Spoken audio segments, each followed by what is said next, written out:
자, 이제 5과목, 마지막 과목인데요. 연력학 보도록 하겠습니다. 자, 제 1장은 연력학 기초가 되겠고요. 그 다음에, 기초, 그 다음에 연력학 법칙. 연력학 법칙은, 0법칙, 1법칙, 2법칙, 3법칙이 있겠습니다. 3법칙은 거의 다루지 않고요.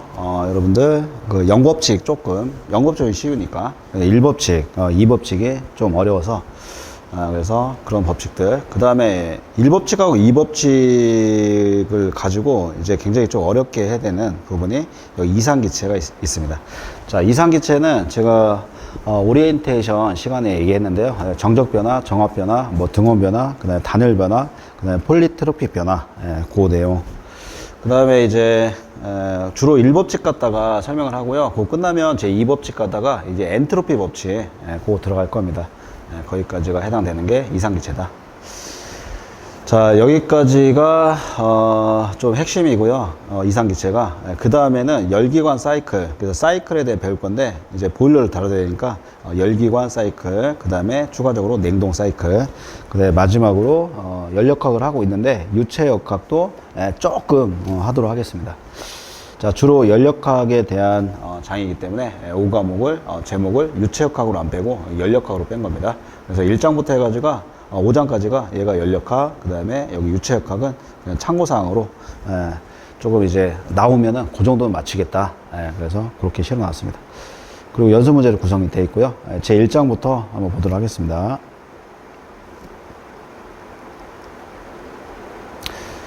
자, 1장이 연력학 기초가 되겠습니다. 그래서 첫 번째 뭐를 볼 거냐면 이제 단위계를 확인하도록 하겠습니다. 계측에서도 했는데요. 그거하고 똑같습니다. 자, 그래서 단위계는 기본 단위, 유도 단위, 보조 단위가 있다. 그래서 기본 단위는 길이, 질량, 시간, 전류, 온도 이거 주의해야 되겠죠. 그다음에 광도, 칸델라, 그다음에 물질량, 몰. 자, 유도 단위는 기본 단위의 조합 또는 기본 단위와 유도 단위의 조합에 의해서 유도되는 단위다. 그러니까 면적, 최적, 속도, 가속도, 힘, 밀도, 뭐 비체적, 압력, 그 다음에 일, 에너지, 동력, 진동수, 저항. 연력학에서는 주로 어떤 것들을 다룰 거냐면 이제 면적, 최적, 속도, 가속도, 그 다음에 힘, 여기 밀도는 많이 안 다루고 비체적을 많이 다룹니다. 그 다음에 압력, 그 다음에 일, 에너지, 줄이라는 단위가 똑같죠. 그 다음에 동력. 여기까지 다룰 겁니다. 자, 보조 단위는 만약에 길이가 미터면 밀리미터가 있고 마이크로미터가 있고 나노미터가 있죠. 그래서 10의 몇 승 간의 관계, 이런 게 보조 단위다. 자, 기본 단위 및 유도 단위를 정수하여 표시하는 단위가 접두어입니다. 접두어. 그래서 밀리, 센치, 뭐 킬로 이런 것들. 자, 특수 단위는 기본 단위나 유도 단위, 보조 단위로 표현할 수 없는 특수한 용도의 단위가 특수 단위가 되겠습니다. 여기에 들어가는 게 비중, 점도, 경도, 습도, 인장 강도, 압축 강도, 내야도, 골전류. 자, 단위계도 기본적으로 계측에서 했는데 다시 한번 보도록 하겠습니다. CGS 단위계, 센티미터, 그램, 세크 쓰면은 CGS 단위계, MKS는 미터, 킬로그램, 세크. 절대 단위계, 길이, 질량 쓴다는 얘기입니다. 공학 단위계는 중량 쓴다는 얘기입니다. 그래서 질량 쓰면 킬로그램 매스, 그냥 중량 쓰면 킬로그램 포스.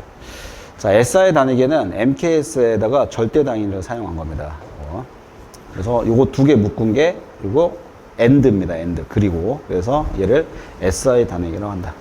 자, 예를 들어 가지고 압력 같은 경우에는 단위 면적당 작용하는 힘인데 거기에 SI 단위 뭐냐? 그럼 여러분들은 파스칼입니다. 이렇게 답변하셔야 돼요.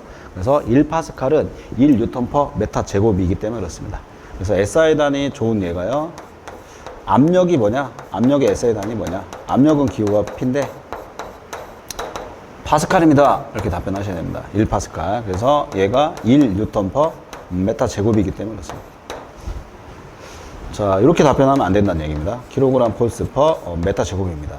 요거는 킬로그램 폴스 썼으니까 얘는 중력 단위계 여기 중량으로 표시했으니까 요건 SI 단위계가 아니다. 뉴턴이라는 놈이 킬로그램 매스 메타/세컨 제곱이기 때문에 여기 얘가 킬로그램 매스로 들어가기 때문에 얘가 맞습니다.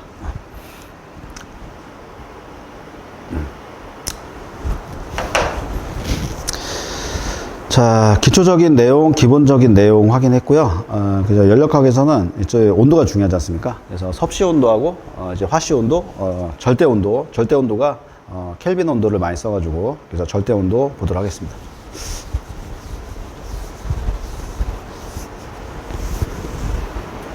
자, 섭씨 온도는 일상생활에서 우리 많이 쓰죠. 그래서 표준 대기압에서 어는 점, 얼음이 어는 온도 0도씨, 끓는 점 얘가 100도씨. 그래서 100등분한 게 섭씨 온도가 되겠습니다.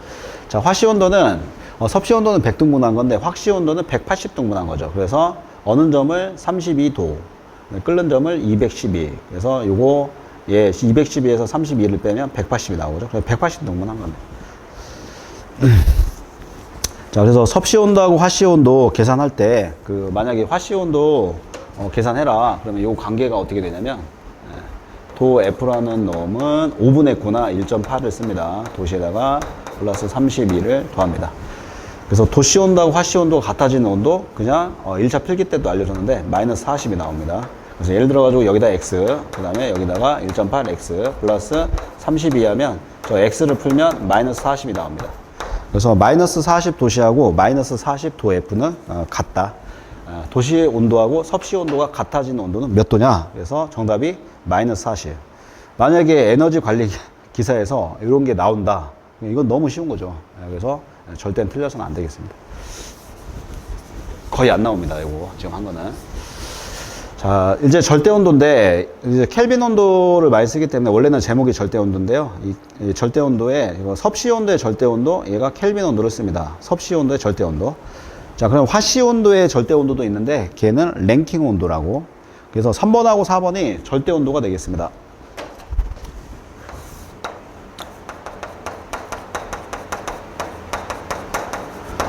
근데 4번은 거의 안 쓰고 그 다음에 3번 켈빈 온도 위주로 하면 되겠습니다. 자, 섭씨 온도, 도시의 절대 온도 표현이다. 그래서 마이너스 273.15. 그러면 약 얼마냐면 273이잖아요. 그래서 마이너스 273. 그래서 1호를 많이 안 쓰고요. 그냥 마이너스 273을 많이 씁니다. 273. 그래서 마이너스 273.15. 다시 해서 마이너스 273. 걔는 기체의 분자 운동이 정지하는 연력학적인 최저 온도다. 그래서 이상적인 온도라고 얘기하는데요. 걔를 0K로 잡습니다. 0K. 그래서 273도씨를 0도씨로 정한 것이다. 그래서 이런 공식 아닌 공식이 나오죠. 0K는 마이너스 273 도시이다. 그래서 마이너스 273도씨를 0K로 잡습니다. 자, 그러면은 이제 요거를 응용해가지고 0도씨는 몇 K냐 했을 때 0에다가 몇을 더해요? 273을 더해야 되겠습니다. 그래서 0도씨는 만약에 0도씨다. 그러면은 절대 온도로 바꿔라. 그러면 0 더하기 273이 들어가는 거죠. 그 다음에 켈빈 온도. 만약에 100도씨예요. 100도씨면은 100에다가 273을 더해가지고 구하면 얘가 373이 나오는 거죠. 자, 그래서 이거를 공식으로 만들면은 이렇게 되는 거죠. 도시 온도에다가 273을 더하면 얘가 켈빈 온도가 된다. 0도씨일 때는 273 더하니까 273K이고 100도씨니까 100에다가 273을 더하면 373K가 되는 거 아니냐. 그리고 요것도 마이너스 273에다가 273을 더하면 얘가 0K가 되는 거 아니냐. 그래서 요 세 개를 공식화한 게 요겁니다. 그래서 요거 갖다가 엄청나게 많이 쓸 거죠. 그래서 기본기이기 때문에 요거를 기억하셔야 됩니다. 자, 랭킹 온도는 그냥 참고만 할게요. 화씨 온도의 절대 온도 표현인데 화씨 온도는 180등분 한다는 얘기인데 요때 459.67 도 F 약 얼마냐면 460이거든요. 그래서 랭킹 화씨 온도에다가 460을 더하면 요거 공식 안의 공식이 이렇는데 랭킹 온도는 화씨 온도에다 460을 더합니다. 켈빈 온도는 도시 온도에다 273을 더하는데 랭킹 온도는 화씨 온도에다가 460을 더한다는 얘기죠. 근데 거의 안 씁니다, 얘는. 그래서 절대 온도는 섭씨 온도의 절대 온도 켈빈 온도를 가져가면 되겠습니다. 자, 다섯 번째가 섭씨 온도, 화씨 온도의 관계식인데요. 이미 제가 했어요. 그래서 요것만 아시면 됩니다. 자, 이게 1.8이라는 게 5분의 9. 그래서 9 나누기 5 하면 1.8 나오거든요. 그래서 얘하고 얘는 똑같습니다. 그래서 요거는 암기할 필요 없고, 요거 첫 번째 걸로 하면 되겠습니다. 그래서 만약에 문제가 여러분들을 합격시키려고 나온다. 그러면은 도시 온도와 화씨 온도가 같아지는 온도, 그거 구하려면 어떻게 계산하면 되냐면 2차 실기 때 이걸로 x로 놓고 이걸로 x로 놓고 해가지고 아까 구했는데 마이너스 40이라고 요게 떨어집니다. 여기까지가 온도가 되겠습니다. 자, 이제 연력학 기초 세 번째 압력 볼 건데요. 압력이 많이 중요하죠. 자, 일단 압력을 이해하기 위해서는 힘을 먼저 알아야 되는데요. F는 ma다. 뉴턴 제2법칙이 되겠습니다. F는 ma. 그래서 힘이라는 놈은 질량 곱하기 가속도다. 자, 그래서 힘 같은 경우에는 뉴턴, 요거 얘가 SI, 그 다음에 얘가 절대 단위계, 그 다음에 중력 단위계, 킬로그램 포스. 이거 두 가지를 쓸 수 있습니다. 그래서 뉴턴이나 킬로그램 포스. 자, m이라는 건 질량인데요. 킬로그램이 될 수도 있고요. 그램이 될 수도 있습니다. 그래서 매스. 오른쪽 아래 첨자에 매스를 보십니다. 그 다음에 a는 가속도, 메타 퍼 세컨드 제곱. 자, 절대 단위계 볼 건데 1뉴턴은 여기 1kg 매스입니다. 여기 매스, 질량이니까요. F는 MA, 여기도 매스. 자, 1뉴턴은 1kg 매스 곱하기 1 메타 퍼 세컨드 제곱이다. 그래서 1kg 매스 메타 퍼 세컨드 제곱이 1뉴턴입니다. 1kg 폴스 보도록 하겠습니다. 1kg 폴스라는 놈은 1kg 매스에다가 9.8 메타 퍼 세컨드 제곱입니다. 그래서 위에 거는 약간 F는 MA 느낌이고요. MA, 그 다음에 A 느낌이고요. 여기 밑에도 요거 F인데, 킬로그램 폴스도 F인데요. 얘는 mg 느낌입니다. mg. 지구의 중력 가속도 얘가 9.8 메타 퍼 세컨드 제곱이기 때문에 요거 G라는 기로 씁니다. 지구의 중력 가속도는 원래는 가속도는 A인데 지구의 중력 가속도 G를 씁니다. mg. 그래서 킬로그램 폴스는 1kg 매스에다가 9.8 메타 퍼 세컨드 제곱이니까 1 곱하기 9.8이니까 9.8을 앞으로 빼면 9.8kg 매스. 여기 오른쪽 아래첨자로 매스로 들어가야 되겠죠? 여기는 메타는 맞죠? 여기가 매스, 그 다음에 메타 퍼 세컨드 제곱. 그러면 얘는 어떻게 쓸 수 있어요? 뉴턴이라고 할 수 있죠. 그래서 9.8뉴턴이다. 이렇게 되는 거죠. 자, 일단 힘에 대한 개념을 알고 있어야 이제 두 번째 압력에 대한 개념을 잡을 수 있다. 자, 힘을 먼저 끝냈고요. 두 번째 정의, 압력 정의. 자, 단위 면적당 작용하는 힘이다. 그래가지고 기호로 하면 얘입니다. 그래서 P라는 놈은 A분의 F다. 단위 면적당 A당 F다. 그래서 기호로 하면 A분의 F가 되겠습니다. 쟤도 되지만, P라는 놈은 A분의 F도 되지만, F는 뭐랑 같냐면, 무게랑 똑같다고 그랬잖아요. 힘, 요거 뉴턴 느낌이고, A분의 무게, W, 요거랑 같습니다. 그래서 P는 A분의 F도 되지만, A분의 W도 된다. 그래서 요 F다 그럼 뉴턴 느낌이고요. 그 다음에 W다 그럼 킬로그램 폴스 느낌입니다. 면적은 뭐 메타 제곱, 여기 메타 제곱 이렇게 되는 거죠. 그래서 뉴턴 퍼 메타 제곱하고 그 다음에 킬로그램 폴스 퍼 메타 제곱 이런 단위, 이런 기호. 그래서 P는 A분의 F 기호, A분의 W 기호, 뉴턴 퍼 메타 제곱 단위, 킬로그램 폴스 퍼 메타 제곱 단위. 네. 그래서 여기 다 나와 있죠. 그래서 파스칼은 얘가 대표가 되겠습니다. 얘가 SI 단위입니다. 그래서 1파스칼은 1뉴턴 퍼 메타 제곱이다. 자, 표준 대기압은 여러분들은 반드시 암기해야 되는데요. 그래서 ATM이라고 얘기합니다. 그래서 이거 반드시 암기해야 됩니다. 이거.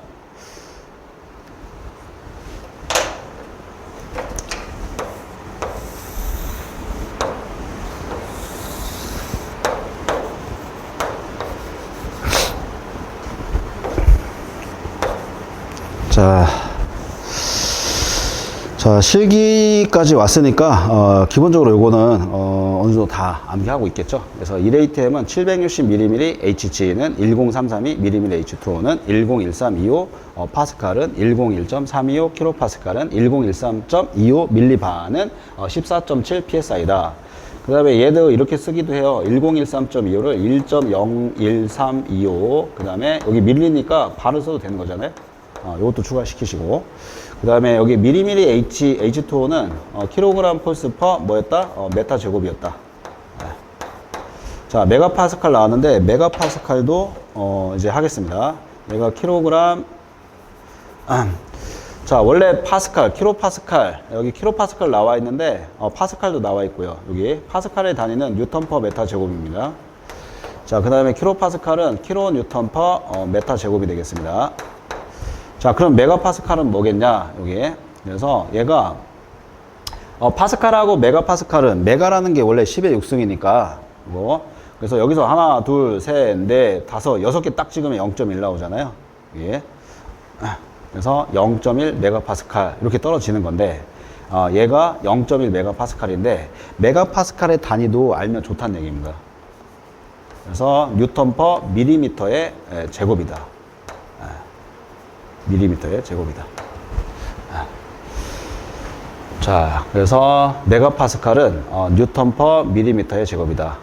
파스칼은 뉴턴 퍼 메타 제곱이다. 메가파스칼은 뉴턴 퍼 밀리미터의 제곱이다.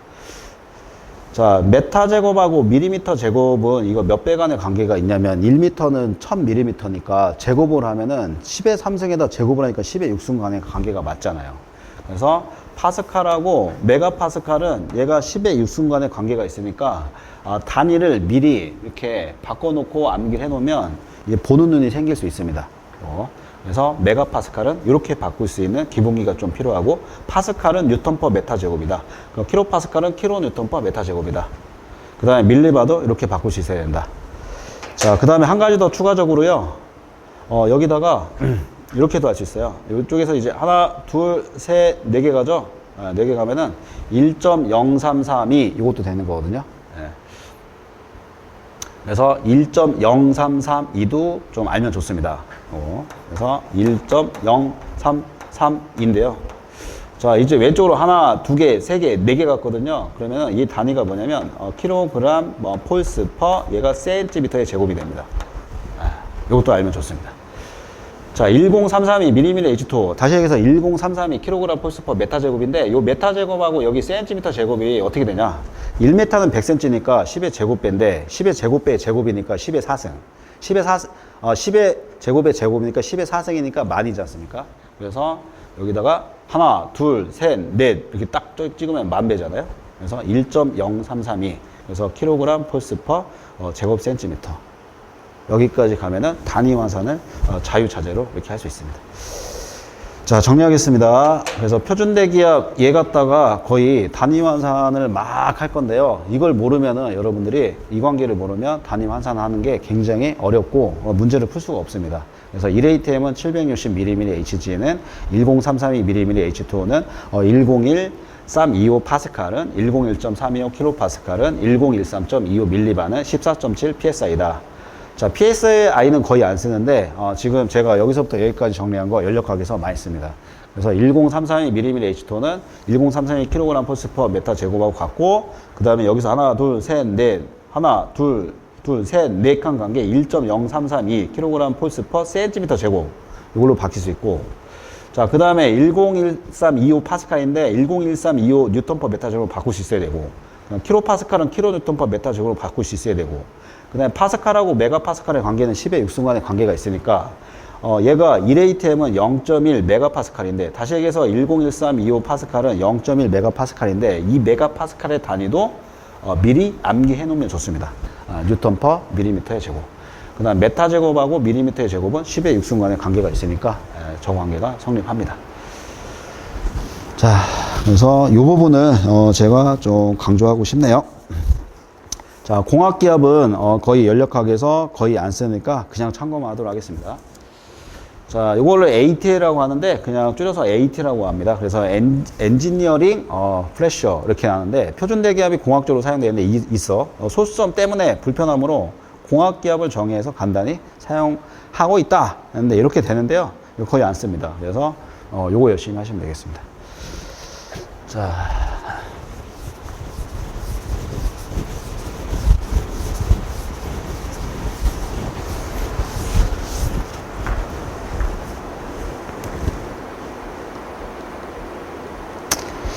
자, 1차 필기 때 나왔던 게 절대압력, 그 다음에 진공압 이런 거 했었는데요. 요거 갖다가 설명을 드렸습니다. 자, 저희가 살고 있는 데가 이 지구가 여기 국소대기압이잖아요. 그래서 국소대기압 또는 대기압, 그래서 기압계로 읽을 수 있다. 여기가 진공도가 0입니다. 근데 우리가 여기 서 있는 건데 여기서 게이지 압력을 딱 측정을 해요. 측정을 하면은 여기까지 올라갈 건데 이때 우리가 뭐가 알고 싶은 거냐면 절대압력. 절대압력은 여기 완전 진공도 100% 여기서부터 시작하거든요. 근데 우리가 서 있는 데는 여기지 않습니까? 그러면은 게이지 압력이 딱 지시하는 게 딱 나왔다. 그러면 얘는 절대 압력이 아니라고요. 그래서 절대 압력은 어떻게 구하냐? 게이지 압력에다가 국소 대기압 있잖아요. 여기서부터 여기까지가 국소 대기압, 대기압이지 않습니까? 그래서 진공도가 빵인데 여기에다가 게이지 압력을 딱 더했을 때 절대 압력을 우리는 계산할 수 있다. 이게 기본기입니다. 이게 첫 번째고요. 자, 그러면 이제 플러스 게이지 압력은 여기가 플러스인데요. 지시계로 딱 봤을 때 얘가 플러스 오른쪽으로 갔는데 얘가 마이너스 갈 수도 있지 않습니까? 그래서 마이너스 게이지 압력이 있는데 게이지압. 그거 같은 경우에는 이쪽 반대로 가니까 이 절대 압력은 여기서부터 여기까지밖에 안 되지 않습니까? 플러스가 나왔을 때는 여기 얘를 빵으로 잡았을 때 여기까지인데 얘가 마이너스니까 여기 대기압에서 국소 대기압에서 얘를 빼줘야 얘가 절대 압력이 되죠.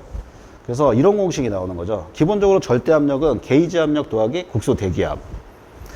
그때는 플러스 게이지 압이 나왔을 때. 근데 마이너스 게이지 압이 나왔다? 그때 절대 압력을 구해라. 그러면은 국소 대기압에서 게이지 압력을 빼줘야 얘가 절대 압력이 된다. 그래서 플러스 마이너스 이렇게 구분해가지고 게이지 압이 만약에 플러스다. 그러면은 절대 압력 어떻게 구한다? 거의 이 문제가 많아요. 근데 게이지압에다가 게이지압이 플러스니까요. 여기서부터 여기까지가 게이지압, 그 다음에 플러스 원래 있었던 거 국소 대기압. 그래서 대기압을 더하면 되겠습니다. 근데 마이너스가 나왔어요. 마이너스가 나왔으니까 절대압력은 여기서부터 여기까지밖에 안 되잖아요. 그때 절대압력은 이때는 이제 대기압에서 뭘 빼줘요? 게이지압을 빼줘야 됩니다. 원래 게이지압이 마이너스니까 게이지압을 빼준다. 요겁니다.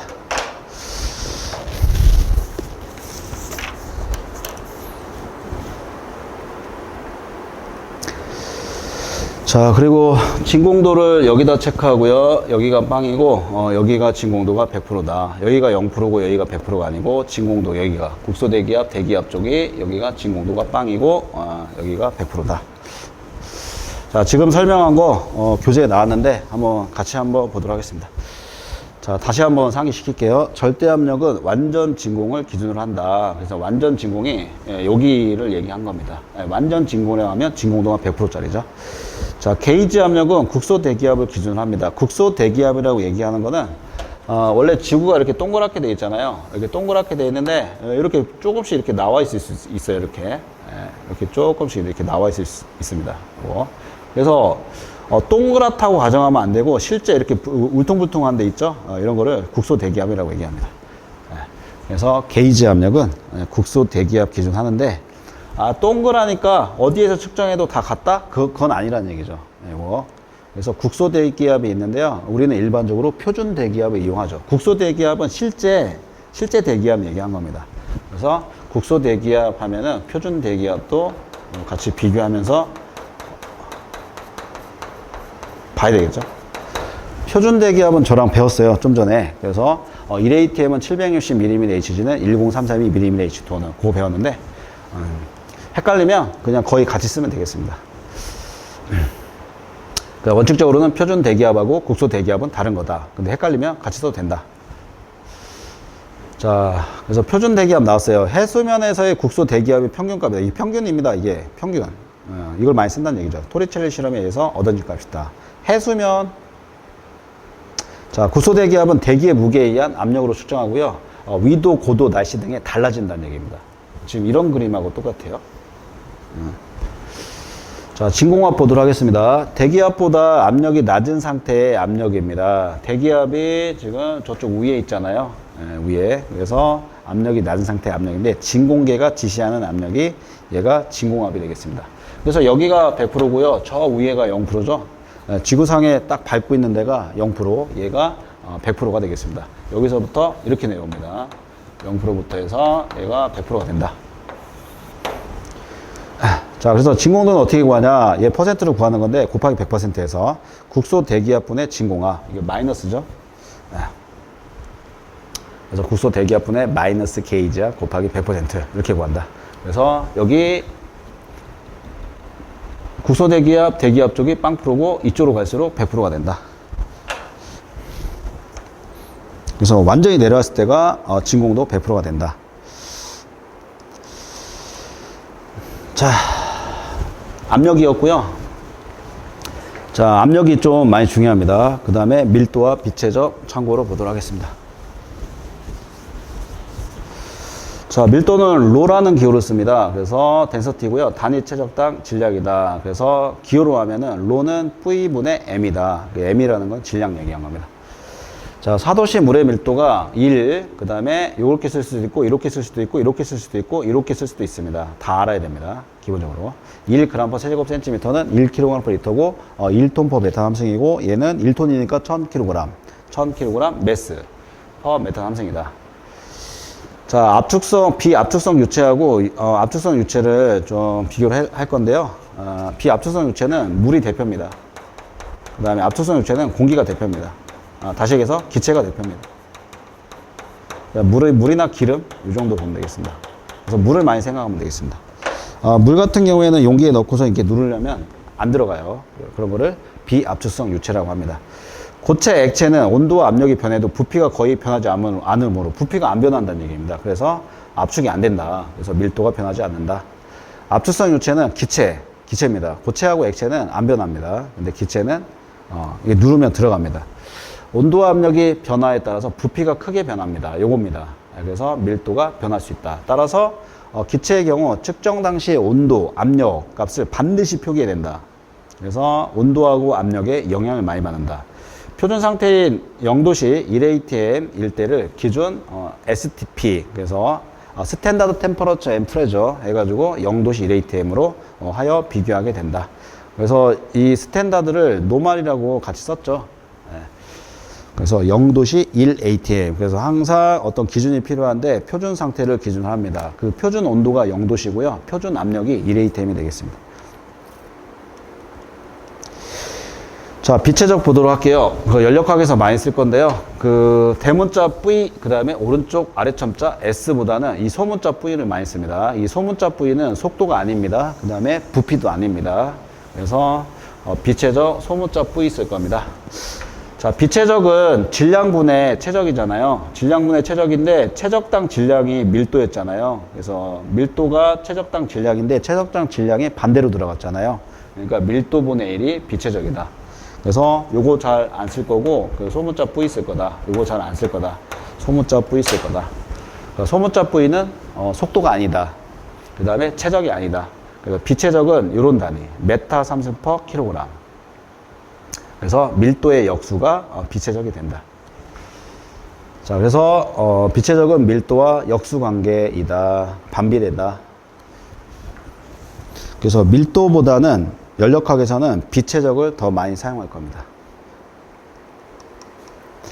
자, 비중량과 비중 보도록 하겠습니다. 비중량은 감마인데요. 단위 최적당 중량이다. 무게다. 그래서 V분의 W다. 중량이다. 자, 밀도하고 같이 하면 되는데 그 사도시 물의 밀도가 1이었잖아요. 그 비중량 얘가 그람 폴스 이렇게 들어갑니다. 킬로그램 폴스, 톤 폴스, 그다음에 킬로그램 폴스. 그래서 밀도하고 비중량의 관계가 이거 암기하면 좋죠. 감마는 로지다. 밀도하고 비중량 같이 하면 되겠습니다. 자, 비중 보도록 하겠습니다. 자, 비중은 대문자 S, S나 SG로 표현하는데요. 고체 액체의 비중은 사도시 물의 밀도분의 대상의 밀도다. 그다음에 기체는 STP 공기 밀도. 고체 액체는 물이 기준인데요. 그 다음에 기체는 공기가 기준이 되겠습니다. 자, STP 공기의 밀도는 뭐 거의 쓰지는 않을 건데 1.293이죠. 1.293 그램 퍼 리터. 예, 아니면 1.293 킬로그램 퍼 메탄 함수. 자, 여기까지가 비중량과 비중이었습니다. 자, 네 번째로 밀도하고 비체적 봤고요. 다섯 번째로 비중량과 비중 확인했고요. 이제 여섯 번째로 일과 에너지. 여기서부터가 어쩌면 연력학의 기초 기본기가 되겠죠.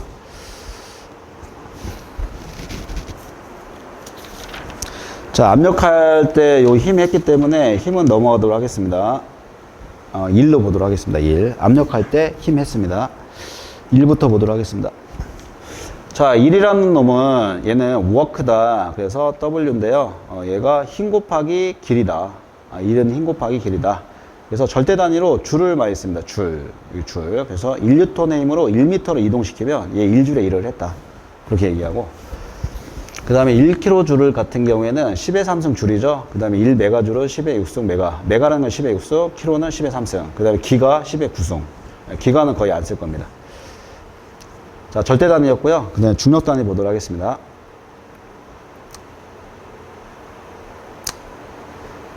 그리고 킬로줄을 한번 볼 건데, 킬로줄. 요거하고 1kJ 보도록 하겠습니다. 자, 1kJ는 1kN으로 1m를 이동시키면 1kJ에 일을 한 것입니다. 그래서 요거 가져가면 되겠습니다. 얘하고 얘, 요 두 개. 요거하고 요거. 그래서 단위 환산 막 할 때 좀 기본기로 사용해야 될 게 1줄은 1N 곱하기 1m다. 그 다음에 1kJ줄은 1kN 곱하기 1m다. 자, 중력 단위 보도록 하겠습니다. 자, 1kg 매스 곱하기 메타. 이게 그래서 1kg 폴스가 뭐냐? 1kg 매스에 9.8 메타 퍼 세컨드 제곱 아니겠냐? 매스입니다. 그 다음에 1m 뒤로 뺐고요. 그 다음에 9.8 앞으로 빼고요. kg 매스에 메타 퍼 세컨드 제곱. 얘가 뉴턴이죠?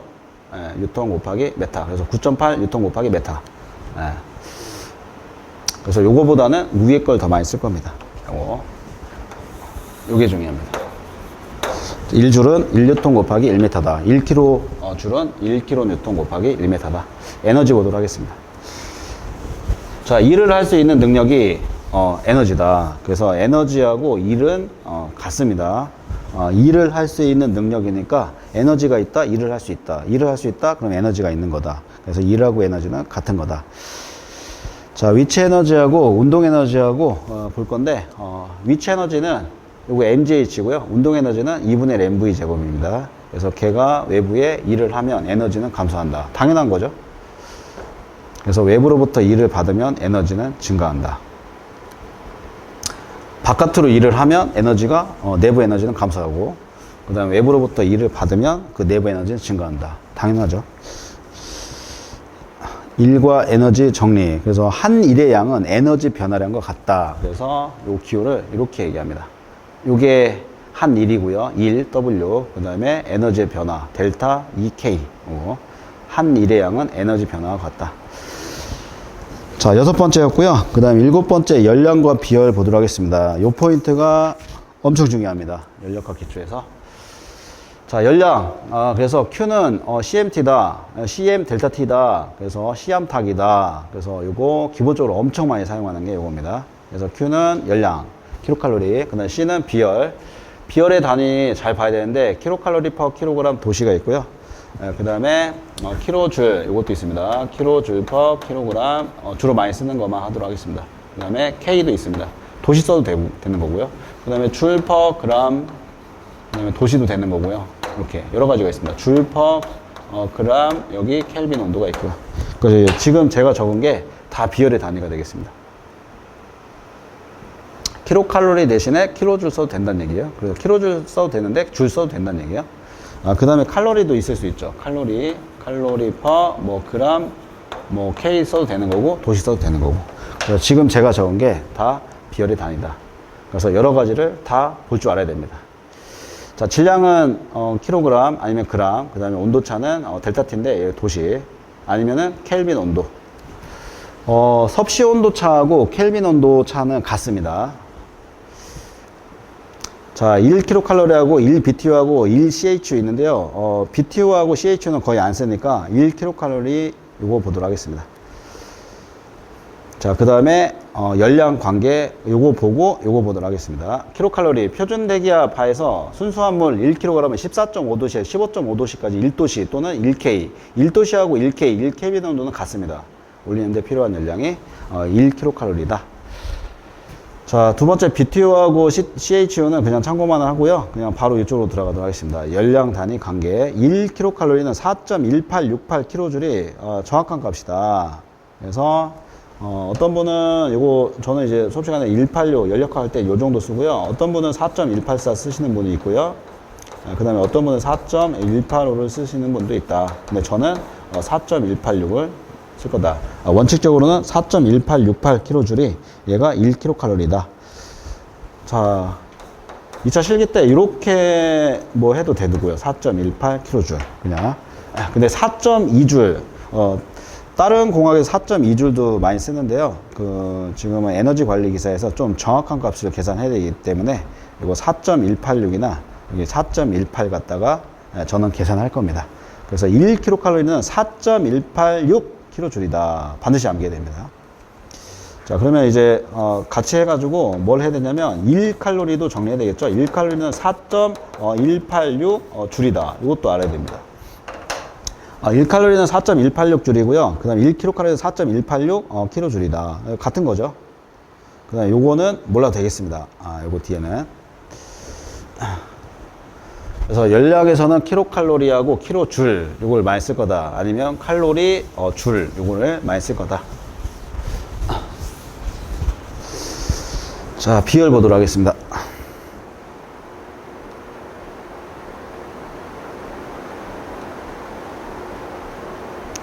비열은 어디 나온 거냐면 여기 C가 비열이죠. 네, 비열 여기 C인데요. 비열의 정의하고 개념 잡도록 하겠습니다. 자, 단위 질량이 어떤 물체의 온도를 단위 온도 차 1도씨 1K 1도F만큼 올리는데 필요한 열량이 비열이다. 그래서 비열은 이렇게 구한다. Q는 원래 C 암 델타 T 이렇게 구했는데요. 그럼 C만 남기면은 Q에서 M 나누고 델타 T로 나누는 건데 요 공식은 필요 없고요. 요 단위를 밑줄을 쫙 해놔야 되겠습니다. 근데 뭐 BTU하고 CHU 안 쓰니까 요거 삭제해도 되겠습니다. 소거. 이거 주로 거의 사용 안 하니까 몰라도 되겠습니다. 그래서 1kcal, 킬로칼로리 per 킬로그램 도시. 이거 해석할게요, 제가. 물 1kg을 1도시 올리는데 필요한 열량이 1kcal다. 요거는 물 1kg을 1K, 켈빈 온도 올리는데 필요한 열량이 1kcal다. 그럼 이런 것도 있지만 다른 것도 있다는 얘기예요. 그래서 킬로줄 per 킬로그램 도시도 있고, 킬로줄 per 킬로그램 K도 있고, 그래서 킬로칼로리 대신에 킬로줄도 쓸 수 있다는 거. 칼로리도 써도 되는 거고, 줄도 써도 되는 거고, 그램 써도 되는 거고. 자, 그래서 단위가 요거를 볼 줄 알아야 되겠습니다. 그래서 요거 단위 딱 보면은, 이거 비열이구나. 그래서 요 정도 하면 되겠습니다. 자, 그래서 앞전에서 했는데요. 1kcal는 4.1868, 여기 킬로줄, 186. 얘가 정확한 값이니까, 요거. 그 다음에, 얘는 약 4.2kJ per 킬로그램 도시다. 그래서 다른 공항에서 이거 쓰는데, 저는 4.186까지 주로 많이 쓴다고 그랬죠. 자, 공기의 비열하고요. 공기의 비열이 CV, 정적 비열하고 정합 비열이 있는데, 요거는, 문제에서 거의 주어질 거니까, 뭐 굳이 암기할 필요는 없을 것 같습니다. 정적 비열이 0.1715고요. 그 다음에 정합 비열이 0.24다. 그냥 누가 더 크다? 얘가 더 크다. 이 정도만 보시면 되겠습니다. 정합 비열이 정적 비열보다 더 크다. 바로 설명이 돼 있어요. 그래서 정적 비열, 그 다음에 정합 비열 설명이 돼 있는데요. 대충 내용 한번 보고요. 우리는 정합 비열하고 정적 비열의 관계를 그냥 암기해서 연력화를 하도록 하겠습니다. 최적을 일정하게 유지하면서 정적이라는 게 등적인데 최적을 일정하게 한다는 얘기인데 최적을 일정하게 유지하면서 그래서 최적을 일정하게 유지하면서 물질 1kg의 온도를 1도씨, 1K, 1도씨, 1K 높이는 데 필요한 열량이 정적 비열이 되겠습니다. 그러면 정합 비열은 압력을 일정하게 유지하면서 최적을 일정하게 유지하면서 1도씨 올리는 데 필요한 열량이 정적 비열입니다. 자, 부피가 일정하면 부피가 변화가 없다는 얘기죠. 걔는 외부에 대해서 일을 하지 않으므로 원래 부피가 늘어나면 일을 하는 거거든요. 근데 부피가 늘어나지 않기 때문에 일을 하지 않으므로 공급해준 열량 Qin 요거 들어가는 열량은 개의 내부 에너지 델타 U라고 하는데요. 개를 증가시키는 데만 쓰인다. 그 얘기는 반대로 얘기하면 일을 하지 않는다는 얘기랑 똑같습니다. 자, 연력학체 1법칙이 바로 나왔는데요. 연력학체 1법칙은 에너지 보존 법칙이 되겠습니다. 그래서 들어간 열은 내부 에너지 변화에다가 여기 W 아웃 외부에 일을 하냐. 근데 외부에 일을 하지 않는다고 그랬잖아요. 그래서 얘가 빵이지 않습니까? 그 다음에 일을 하는 거를 PdV로 바꿀 수 있습니다. 그래서 얘가 빵이잖아요. 그러니까 DU. DU는 CV DT다. 이쪽 거는 나중에 계속 할 거니까. 그래서 내부 에너지만 증가시킨다. 들어간 에너지는 내부 에너지만 증가시킨다. 왜냐면 일을 하지 않으니까요. 자, 그 다음에 DU는 CV 델타 T라고 이렇게 표현할 수 있는데요. 여기서 CV에 대해 정리하면 되겠습니다. 이거. 자, 그러면 이것만 가지고 우리는 CV를 찾을 수 있죠. 그래서 CV 하면 델타 T로 이렇게 나눠주면 되겠죠. 그래서 나온 공식이 이겁니다. CV는 델타 U 나누기 델타 T다. 자, 이게 정적비열이고요. 정압비열도 보도록 하겠습니다. 정압비열은 압력을 일정하게 유지하면서 물질 1kg의 온도를 1K 아니면 1도씨 올리는 데 필요한 열량이 정압비열이다. 자, 기체 상태 방정식 PV는 RT다. PV는 RT에서 굳이 얘기하면 이거 소문자로 들어가야 됩니다. 소문자로. PV는 RT에서 온도를 델타 T 높일 때 최적이 델타 V로 증가된다면 이 최적 변화가 있다는 소리입니다. 이거는 정적 비열에서는 최적 변화가 없다고 그랬는데 이거는 정압 비열은 최적 변화가 있다는 얘기입니다. 그래서 P 델타 V는 R 델타 T다. 여기 그래서 최적 변화가 있기 때문에 온도 변화 있으면 최적 변화가 있다. 그렇고요. 기체 상수 R에 대해 정리하면은 R만 남기면 델타 T를 이렇게 나눠주면 되겠죠. 그래서 P 델타 T분의 델타 V가 된다. 자, 여기서 위에 거 이렇게 살짝 볼 건데 얘가 1이라고 할 수 있죠. 그래서 P 델타 V는 최적 증가로 인해서 개가 외부의 한 일에 해당한다. 1이라고 나와 있죠. 따라서 공급해준 열량 QE는 개의 내부 에너지 증가 델타 U와 외부의 한 일 W 아웃의 합과 같다. 정적 비열 같은 경우는 얘가 빵이라고 그랬는데 얘가 살아있다는 얘기입니다. 그래서 연력학체 1법칙 에너지 보존 법칙에 집어넣어가지고 정적 비열도 했었는데 여기에 살아있다는 얘기입니다. 얘가 빵이 아니라는 소리입니다. 얘가 빵이 아니라는 소리죠. 그래서 내부의 에너지 증가하고 외부의 일을 할 수 있다. 요거 같은 경우에는 정적 비열에서는 CV 델타 T라고 했는데 얘는 CP 델타 T로 이렇게 할 수 있어요. 그래서 CP만 남기면 델타 T를 이렇게 나눠주면 되잖아요. 여기 전체에다가 델타 T를 나눠주면 되겠습니다. 그래서 나온 공식이 요거. 그 다음 이렇게 한번 정리된 게 이렇게 되는 거고 그 다음 이렇게 되는 거죠.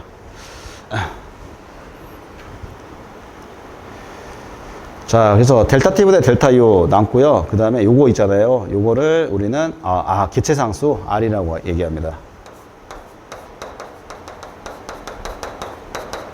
그래서 나온 값이 얘는 CV에서 정적 비열에서 설명드린 값 CV 그다음 기체상수 R. 자, 따라서 어떻게 남아요? CV 여기 빼기 여기 CV CP 빼기 CV 하면은 기체상수 R이 된다. 그래서 우리는 요거를 암기해가지고 정리하도록 하겠습니다. 따라서 CP는 무조건 CV보다 크다. CP에서 CV를 뺐을 때 얘가 양의 값이 나온다는 얘기는 CP가 더 크다는 얘기예요. 무조건 큽니다. 그래서 요것만 기억하시면 되겠습니다. 자, 유도는 할 필요 없고요. 요것만 암기해서 CP가 무조건 크구나. CV보다. 그래서 정압 비열이 정적 비열보다 무조건 크다. 자, 정적 비열은 핵심 되는 내용이 뭐였냐면 최적 일정하다. 그 다음에 정압 비열은 압력이 일정하다. 자, 그래서 정적 비열하고 정압 비열의 관계 정의 한번 해봤고요. 이제 비열의 특징 보도록 하겠습니다. 자, 고체 액체의 정적 비열과 정압 비열은 거의 차이가 없습니다. 고체 액체는 차이가 없어요. 근데 고체 액체의 정적과 정압 비열은 구분할 필요가 없습니다. 똑같은 내용입니다. 근데 기체는 이 세 번째가 중요한데요. 기체는 우리는 연력학에서 주로 기체를 다룰 거죠. 기체는 고체나 액체와 달리 온도와 가열 방법에 따라 비열의 차이가 큽니다. 요거 잡아야 되겠습니다. 요거 잡아야 됩니다. 자, 정압 비열은 정적 비열보다 항상 크다. 그래서 지금 좀 전에 유도했는데요. 정압 비열이 CP, 정적 비열이 CV. 그래서 항상 크죠. 그래서 비열비의 값은 항상 1보다 큰다. 비열비 여기 박스에 나와 있는 겁니다. 예, 이거 완전 중요하다고 해놨죠. 그래서 단열지수 K라고 하는데요. 얘가 비열비입니다. 그래서 기체 정압 비열 CP는 기체가 팽창하는데 외부에 일을 하게 되므로, 그러니까 무조건 외부에 최적 변화가 있기 때문에 외부에 일을 할 수 있다. 이에 필요한 에너지가 더 소요되어서 항상 정적 비열 CV 보다 R만큼 더 크다. 그래서 나온 공식이 이거였죠. CP 빼기 CV는 뭐다? R이다. 얘가 항상 크다. 자, 여기서 K라는 놈은 CV분의 CP 이렇게 할 수 있고요. CP라는 놈은 다시 CV를 이쪽으로 넘기면은 CV 더하기 R이다. 이렇게 할 수 있고요. 근데 CV분의 CV다 1이다. 그 다음에 CV분의 R 이렇게 할 수 있고요. 자, 그 다음에 얘만 봤을 때는 그 CP는 KCV다. 이렇게 할 수 있고요. 그 다음에 CV에 대해 정리하면은 1을 이쪽으로 넘겨요. 그럼 K-1이 되고요. CV하고 K-1을 자리 바꿔가면은 이렇게 할 수 있습니다. CV는 K-1분의 R이다. 자, 이것도 또 CP에 대해 정리할 수 있지 않습니까? CP 같은 경우는 K-1분의 KR이다. 왜냐면은 요 CV를 찾으니까 요거를 어디다 끌고 들어가요? 이쪽으로 끌고 들어가면 K만 곱하는 꼴이잖아요. 그래서 CP는 K-1분의 K만 곱한 값입니다. KR이다. 그래서 요것들을 다 암기해서 이상기체 할 때 좀 활용하면 좋습니다. 자, 따라서 마지막 비열비 K의 값은 항상 1보다 크고 분자의 구조가 복잡할수록 정적 비열은 커지고 비열비는 작아진다.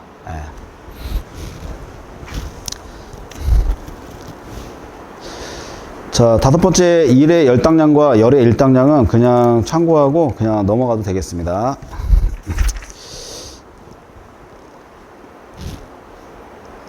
동력을 보도록 하겠습니다.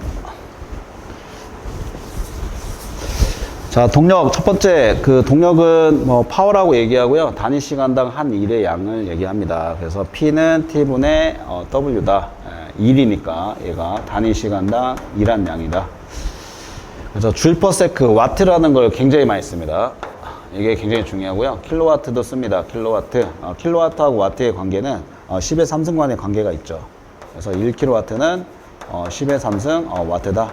근데 와트도 알아야 됩니다. 1와트는 1킬로와트는 1kJ per sec다. 요거를 여러분들 많이 사용할 거니까요. 1와트는 1줄 per sec고 1킬로와트는 1kJ per sec다. 요걸 많이 사용할 겁니다. 자, HP하고 PS는 그냥 각기 취급하면 되고요. 킬로그램 매스 메타 per sec는 거의 뭐 몰라도 되겠습니다.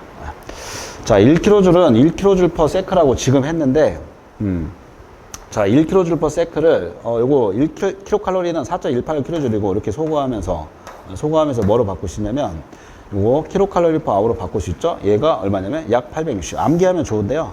요거를 단위 환산 해가지고 여러분들 문제 풀 때 그냥 고관계만 알면 돼요. 1kcal는 4.186kJ이다. 요것만 알면 됩니다. 그 다음에 1시간은 3600초라는 거는 요거는 1시간은 60분이고 1분은 60초니까 그거 찰 수 있는 거지 않습니까? 그래서 근데 이거 암기하면 조금 편리할 수는 있죠. 자, 역마력과 불마력이 있는데요. 역마력은 거의 안 쓰고요. 불마력 위주로 하면 되겠습니다. 735.5W인데 예, 약 그냥 735W, 그냥 0.735 kW다. 그래서 조관계만 알면은 킬로와트를 계산한 다음에 와트를 계산한 다음에 바로 마력으로 환산할 수 있다. 그래서 요 관계만 아시면 됩니다. 자, 이런 것들이 있는데 이런 것들 몰라도 됩니다. 이런 것들 몰라도 되고요. 지금 1kW 요거, 그 다음에 1W, 그 다음에 여기 마력 간의 관계. 그래서 1마력은 735.5W다. 약 735W다. 0.735 kW다. 0.735 kW다. 나머지 내용들은 참고하면 되겠습니다.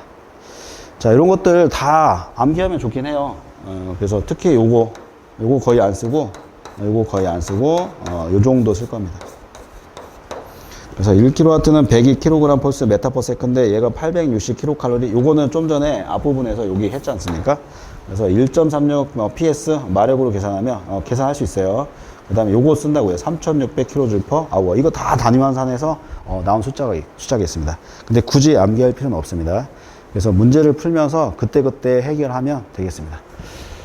자, 송풍휘 및 펌프의 동력 계산인데 이거 연소공학 때 좀 나온 거예요. 그래서 지금 동력 배웠는데 동력 인류를 이 L이라고도 얘기한다 이거죠. 원래는 파워인데 그래서 T분의 W 요거 이걸 파워지 않습니까? BOW 파워 단위 시간당 일한 양 이게 똑같습니다.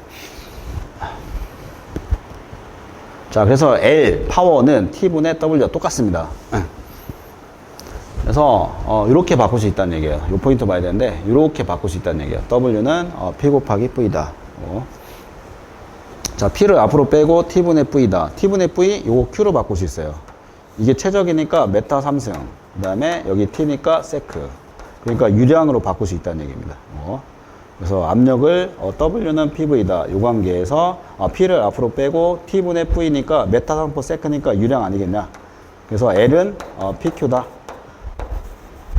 그래서 나중에는 뭐 델타 P에다가 송풍 동력 계산할 때 이렇게 계산하고요. 그 다음에 효율을 나눠주고 여유를 곱해줍니다. 효율이 만약에 90%다 0.9로 나누고 여유가 만약에 110%를 해라 그럼 곱하기 1.1을 해라 뭐 이런 식으로. 자, 그래서 L하고 파워는 같은 거다. 그래서 그 풍압 압력 차에다가 여기 유량 Q를 곱하면은 얘가 동력을 계산할 수 있다.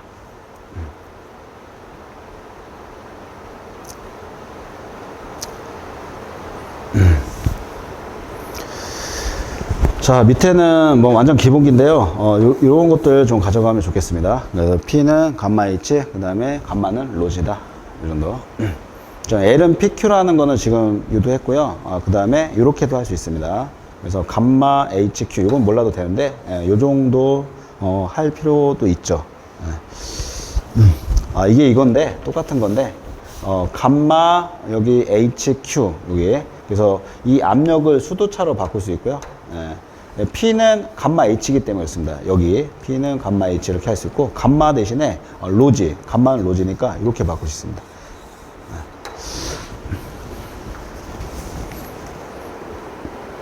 자, 문제를 풀면서 확인하는 게 더 빠를 수 있습니다.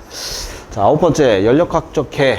요거는 참고만 하고요. 그 연력학이나 이상기체에서 더 자세히 할 거니까 기본사항이니까 보고 넘어가도록 하겠습니다. 자, 개는 해석대사하게 되는 물질의 양 또는 공간 내의 구역으로 정의한다. 그냥 물질의 양이나 공간 내 구역은 지정된 경계 내에 있어야 되고 개의 경계는 변할 수도 있으며 가정적일 수도 있다. 그래서 이렇게 보면 관심 대상이 되는 거 있죠? 요거. 그 다음에 여기가 여기를 개라고 얘기합니다. 이 안에를 관심 대상이 되는 거 개. 그 다음에 여기가 외부. 그 다음에 요거를 경계라고 얘기합니다. 관심 대상이 되는 거를 개, 그 다음에 그 외부, 그 다음에 여기 사이를 경계라고 얘기합니다.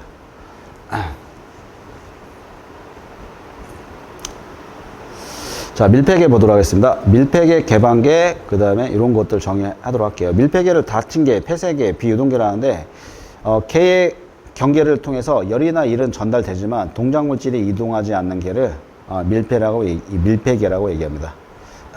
외부하고 요 안에 개 왔다 갔다 할 수 있다는 얘기죠. 그래서 열이나 일은 전달되지만 동작물질 여기 있는 어떤 물질이 바깥으로 나가고 그 다음에 외부에 있는 물질이 요 안으로 들어올 수는 없다. 동작물질이 이동하지 않는 게 얘를 밀폐계라고 얘기합니다. 닫힌 계라고 얘기합니다. 폐쇄계라고 얘기합니다. 비유동계라고 얘기합니다. 그래서 왔다 갔다 하지 않으니까 물질이 왔다 갔다 하지 않으니까 개의 질량은 변하지 않죠. 당연히. 거기에 반해서 개방계 같은 경우에는 왔다 갔다 합니다. 개의 경계를 통해서 열이나 일은 전달되지만 얘도 전달되지만 동작물질이 이거 밀폐계죠. 죄송합니다. 개방계, 열린계라고 유동계라고 하는데 개의 경계를 통해서 동작물질의 이동이 있는 개. 그래서 개의 질량이 변하죠. 그래서 그 펌프가 대표입니다. 펌프가 물이 들어와가지고 쑥 나가는 거. 그래서 개방계. 그래서 개방계는 정상류하고 비정상류가 있다. 그래서 정상류는 과정관에 개의 연력학적 성질이 시간에 따라 변하지 않는 흐름을 정상류라고 얘기하고 비정상류를 시간에 따라 변하는 흐름을 비정상류라고 얘기합니다. 비정상류는 시간에 따라 변하는 게 비정상류고 정상류는 변하지 않는 여기다가 밑줄하면 되겠습니다. 변하지 않는, 변하는. 정상류, 비정상류. 자, 고립계 보도록 하겠습니다. 고립계하고 뭐, 이거는 거의 다루지 않으니까. 자, 개 경계를 통해서 동작물질이나 열에 전달이 전혀 없는 게 아무것도 없는 거. 여기에. 그래서 주위와 아무런 상호작용이 없습니다. 이런 거를 고립돼 있다. 이런 거를 절연계라고 얘기합니다. 자, 단열계 볼게요. 열 출입이 없는 거예요. 여기에 단열계는. 그래서 개 경계를 통해서 열 전달이 없는 개. 요거. 그래서 일회 형태로 에너지의 전달은 가능하므로 주위와의 상호작용이 있습니다. 근데 뭐만 없다? 열 전달, 열 출입이 없다. 이런 거를 단열계라고 얘기한다. 근데 여러분들은 그 밀폐계하고 개방계 위주로 할 거고요. 그 다음에 단열계 요 정도 할 겁니다. 그냥 고립계는 거의 다루지 않을 겁니다. 자, 계속해서 10번째 그 상태량과 계의 성질 해가지고 1차 필기 때 요거 많이 했었는데 익스텐시브다. 그 다음에 인텐시브다. 그래서 익스텐시브가 크기 성질이다. 그 다음에 세기 성질을 인텐시브라고 얘기한다. 그래서 크기 성질을 종량 성질이라고 얘기합니다. 그 대표가 질량, 부피, 연료량, 일, 에너지, 엔탈피, 엔트로피입니다. 그래서 질량이 많으면 많을수록 성질이 변하는 것, 종량 성질. 그다음에 강도 성질은 질량하고 상관이 없어요. 그래서 세기 성질이라고 얘기하는데, 온도, 질량이 많다고 해가지고 온도가 뭐 올라가고 막 그런 건 아니지 않습니까? 압력도 마찬가지고요.